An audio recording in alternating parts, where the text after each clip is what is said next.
अस्सलाम वालेकुम to all viewers. मैं हूं जवेरिया और आप देख रहे हैं मेरा YouTube channel which is easiest way to learn by Javeria. HRM 627 के असाइनमेंट के सलूशन के साथ हाजिर हूँ। थोड़ा ट्रिकी वन है, ज़रा समझना पड़ेगा। Hit the bell icon. हर चीज़ आप लोगों को कहते हैं ना हलवे की तरह मिल रही है, फिर भी आप लोगों को पता नहीं क्या इशू है, मुझे समझ में नहीं आता है।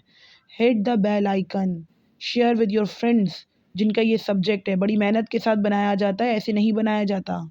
फिर आप लोगों के लिए अगर मैं पेमेंट का रख देती हूँ ना, तो फिर मैं भी पेमेंट का ही रख देती हूँ आप लोगों के लिए। आइए और पेड लेकर जाइए। जबकि मुझे लोग इनबॉक्स में कह रहे होते हैं कि मैम हम आपको पेमेंट दे देते हैं, आप हमें सॉल्यूशन फाइल प्रोवाइड कर दें। मैं तब भी नहीं करती, फ्री ऑफ कॉस्ट दे देती हूँ। तो काइंडली जो इंसान आप लोगों के साथ ठीक तरीके से ऑनेस्ट वे से चल रहा है, तो उसके लिए आपको सिर्फ़ एक काम करना है, without any payment, without any कहते हैं ना कि इंटरेस्टिंग वैल्यू, आपने just you have to be subscribe my YouTube channel. कोई कहते हैं ना इंटरेस्टिंग, कहते हैं अंदरूनी वो चीज़ें जो इंसान फ़ील आउट करता है, एक्सटर्नल कहते हैं बैरूनी चीज़ों को। तो आपसे सिर्फ़ इंटरेस्टिंग चीज़ माँगी जा रही है कि आपकी सैटिस्फैक्शन के बेहाफ़ के ऊपर कमेंट सेक्शन में फ़ीडबैक माँगा जाता है और एक एक सब्सक्रिप्शन माँगा जाता है। हम आपसे कोई एक्सटर्नल चीज़ नहीं माँगते, बैरूनी कोई चीज़ नहीं माँगते, कोई पेमेंट, कोई रिवॉर्ड नहीं माँग रहे होते। तो kindly you have to be analyse it. Motivation का टाइप और जस्टिफिकेशन देनी थी। पर्सन डेलिगेंटली सेव करता है money for future financial security driven by their own sense of responsibility, peace of mind and desire of financial stability. इसके अंदर interesting motivation है, आपने चार्ट के अंदर ही इसको फिलअप करना है। मैं चार्ट इसके लिए इसलिए फिलअप नहीं करती क्योंकि जो है ना फिर वो बहुत ज़्यादा जो है ना वो लंबी वीडियो हो जाती है और बहुत लंबा डिटेल के अंदर समझाना पड़ता है। फिर पर्सन जो है मोटिवेट ओन इंटरनल वैल्यूज़, जब भी इंसान अपने आप के अंदर की वैल्यूज़ को मोटिवेट कर रहा है, वो तमाम चीज़ें जो उसके लिए वैल्यूएबल है, तो ये इंटरेस्टिंग ही होगा। सेकंड वाला जो है वो पर्सनल वैल्यू को क्रिटिसिज़्म कर रहा है, अवॉइड कर रहा है अपने लोगों को लेस, तो ये एक्सटेंसिंग है क्योंकि वो नॉर्म्स और ड्रेस वगैरह को वर्क प्लेस के लिए ना बैरूनी चीज़ों पे फ़ोकस कर रहा है। अब रीज़न मेरे वाले ही देने की ज़रूरत नहीं है, अपनी तरीके से थोड़ी अकल चलाइएगा और इसको चेंज कर लीजिएगा। फिर फिर जो यहाँ पर जो है ना, इसको थोड़ा बहुत जो है ना मोल्ड आउट कीजिएगा खुद से। आप लोग चेंजिंग नहीं करते हो, वो बनता है फिर कॉपी पेस्ट का इश्यू फिर ये होता है कि मैम ने गलत बता दिया।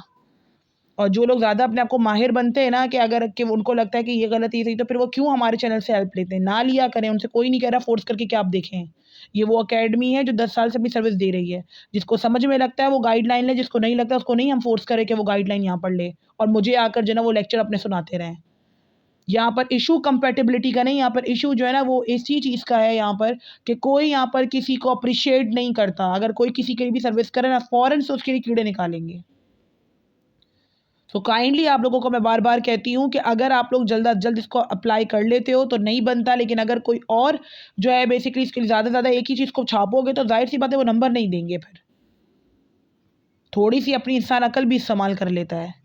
फ्रीक्वेंटली मेथड जो थर्ड है उसके अंदर एक्सटेंसिंग वैल्यू आएगा क्योंकि यहाँ पर वो क्या करें, प्राइमरी सोर्सेज और वेलबींग और फुलफिलमेंट की बात करें, एंजॉयमेंट की बात करें, सोशल इवेंट्स की बात करें, डाइनिंग टेबल्स की बात कर रहे हैं, फाइन डाइनिंग की बात कर रहे हैं ना, तो ये सारे के सारे एक्सटेंसिंग है, बैरूनी चीज़ों की बात हो रही है।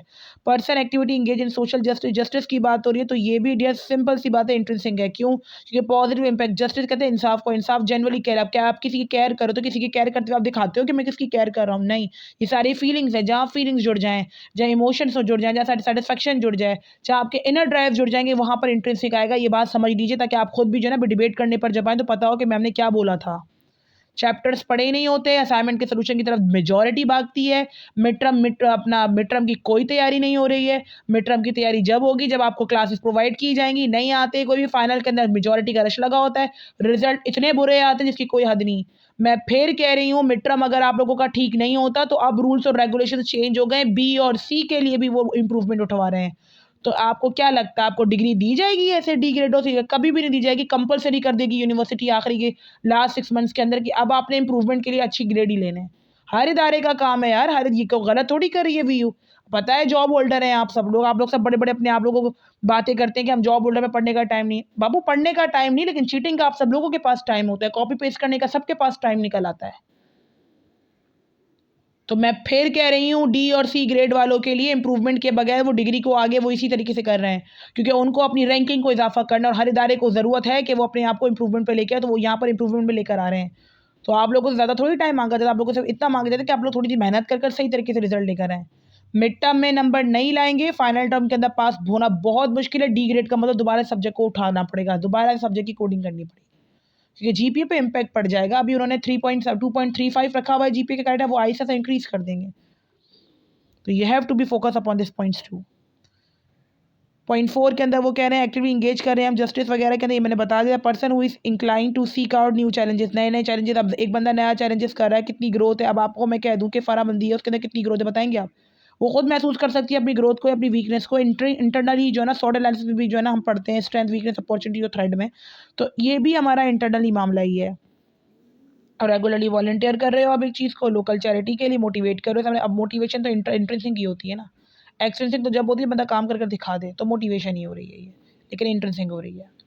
7 पॉइंट के अंदर भी इंट्रेंसिक मोटिवेशन हो रही है, क्योंकि यहाँ पर भी आप कस्टमर्स और ट्रेडिशंस वगैरह के लिए सिग्निफिकेंस और कमिटमेंट लेकर आ रहे हो हेरिटेज के हिसाब से। 8 पॉइंट में भी इंट्रेंसिक हो रही है कि आप चैलेंजिंग दे रहे हो यहाँ पे। और पॉइंट 9 के अंदर आप जो दे रहे हो वो एक्सट्रेंसिक दे रहे हो, क्योंकि यहाँ पे आप इन्फ्लुएंस करो सामने वाले बंदे को कि उसकी डिज़ायर आप आपकी पूरी करे। और 10 के अंदर भी आपकी जो मोटिवेशन हो रही है वो इंट्रेंसिक ही हो रही है, कि यहाँ पे internal value, self expression, independence वगैरह की बात की जा रही है।